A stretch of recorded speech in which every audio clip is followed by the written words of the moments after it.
Hi అండి, welcome to Sailaja Reddy kitchen. ఈరోజు చెన్న మసాలా చేసానండి. ఈ టైప్లో చేసుకుంటే చాలా బాగుంటుంది, చాలా ఈజీగా కూడా చేసుకోవచ్చు. టేస్ట్ అయితే సూపర్గా ఉంటుందండి. ఇది చేసుకోవడం కూడా చాలా సులువుగా, చాలా ఈజీగా చేసుకోవచ్చు.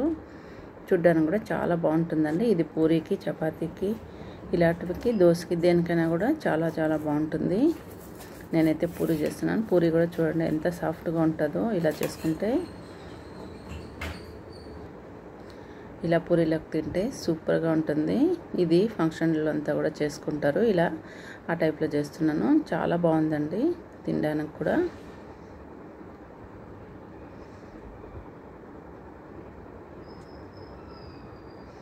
ఇవి చేసుకోవడం కూడా చాలా ఈజీగా చేసుకోవచ్చు. ఫస్ట్ మనం కాబూల్ శనగల్ని నానబెట్టుకోవాలి. నేను ఒక కప్పు తీసుకున్నాను.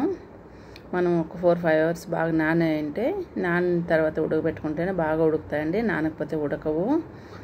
వాటర్ వేసి ఒక 4 గంటల సేపు నానబెట్టుకోవాలి. ఆ తర్వాత కుక్కర్లో వేసుకుని సాల్ట్ ఒక హాఫ్ స్పూన్ వేసుకొని, మనకి ఎంత కావాలంటే అంత సాల్ట్ వేసుకోవచ్చు.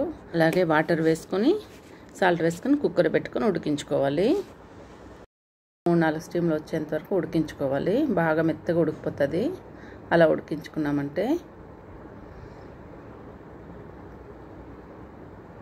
ఇప్పుడు నేను ఇవి కుక్కర్ పెట్టేసుకుంటున్నాను. ఈ ఉడికే లోపల మనం మసాలాకి రెడీ చేసుకోవచ్చు పేస్టు. ఒక మిక్సీ జార్లోకి లవంగాలు ఒక 3, చెక్క కొద్దిగా వేసుకోవాలి. ఒక 1/2 ఇంచు చెక్క చూడండి, చెక్క, గోడంబి ఒక 10, దుమాడిపప్పు ఒక 10 వేసుకోవాలి. సోంపు ఒక 1/2 స్పూను, జీలకర్ర ఒక 1/2 స్పూను, వెల్లుల్లిపాయలు ఒక 2, మిరియాలు ఒక 10 గింజలు వేసుకోవాలి. కొబ్బరి ఒక చిన్న ముక్క సన్నగా కట్ చేసుకొని ఇవన్నీ మిక్సీ పట్టేసుకోవాలి. నున్నగా పేస్ట్ చేసుకోవాలి. వాటర్ కొద్దిగా వేసుకొని నున్నగా పేస్ట్ చేసి పెట్టుకోవాలి.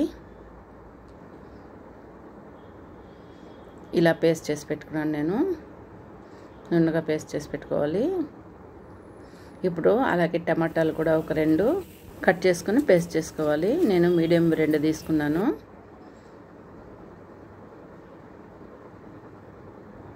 ఇలా టమాటాలు పేస్ట్ చేసి పెట్టుకోవాలి. ఇవన్నీ రెడీ చేసుకున్న లోపల కుక్కర్ స్టీమ్ కూడా వచ్చేసి ఉంటుంది. ఇప్పుడు స్టవ్ పైన పాన్ పెట్టుకొని ఆయిల్ వేసుకోవాలి. ఒక 2-3 స్పూన్లు ఆయిల్ వేసుకోవాలి. బిర్యానీ ఆకు ఒకటి వేసుకొని, ఆనియన్ సన్నగా కట్ చేసుకుని ఆనియన్ ఒకటి వేసుకోవాలి. ఆనియన్ బాగా వేగించుకోవాలి. కలర్ మారేంత వరకు వేయించుకోవాలి ఆనియన్ని. ఇప్పుడు పచ్చిమిరపకాయలు ఒక 4 కట్ చేసుకుని వేసుకున్నాను. అల్లం వెల్లుల్లి పేస్ట్ ఒక స్పూన్ వేసుకోవాలి. అల్లం వెల్లుల్లి పేస్ట్ పచ్చివాసన పోయేంత వరకు వేయించుకోవాలి. మంచి వాసన వస్తుంది. అప్పుడు టమాటా వేసుకోవాలి. మిక్సీ పట్టుకున్నాం కదా, ఈ టమాటా బాగా డ్రై అయ్యేంత వరకు వేయించుకోవాలి. నూనె పైకి తేలేంత వరకు కూడా వేయించుకోవాలి.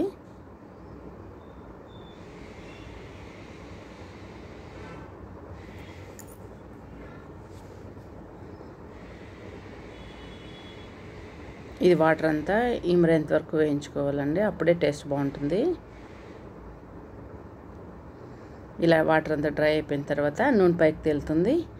ఇప్పుడు ఇలా వేగిన తర్వాత ధనియాల పొడి ఒక స్పూన్ వేసుకోవాలి. కారం పొడి ఒక స్పూన్ వేసుకోవాలి. పసుపు పొడి 1/2 స్పూన్ వేసుకోవాలి.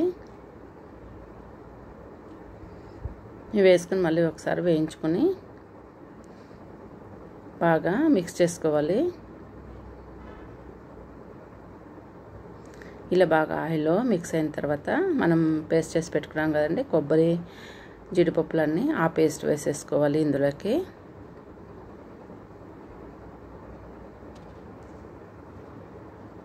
ఈ పేస్ట్ మిక్సీకి వేసుకున్న పేస్ట్ వేసుకోవాలి. ఇప్పుడు వాటర్ కూడా మిక్స్ చేసుకోవాలి కొద్దిగా.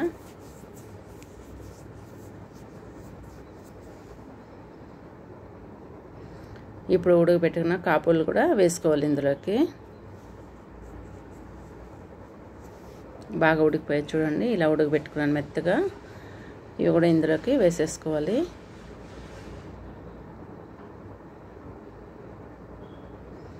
బాగా మిక్స్ చేసుకొని ఒక 5 నిమిషాలు ఉడకబెట్టుకోవాలి. బాగా చిక్కగా అవుతుంది ఈ గ్రేవీ, అంతవరకు ఉడకబెట్టుకోవాలి. మూత పెట్టుకుని ఒక 5 నిమిషాలు ఉడకబెట్టుకున్నామంటే బాగా ఉడికిపోతుంది.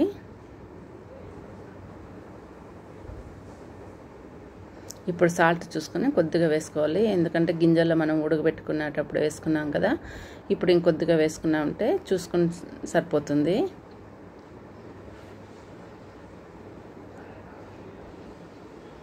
చూడండి బాగా ఉడికిపోయాయి కాబూల్ గింజలు కూడా.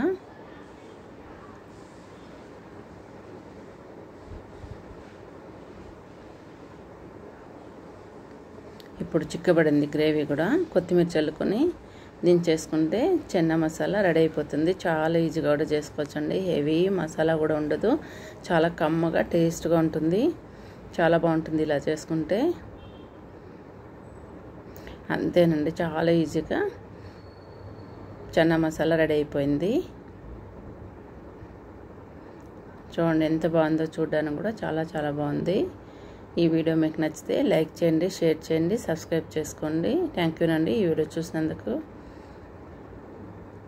మీరు కూడా ఒకసారి తప్పకుండా ట్రై చేయండి, చాలా బాగుంటుందండి ఇలా చేసుకుంటే.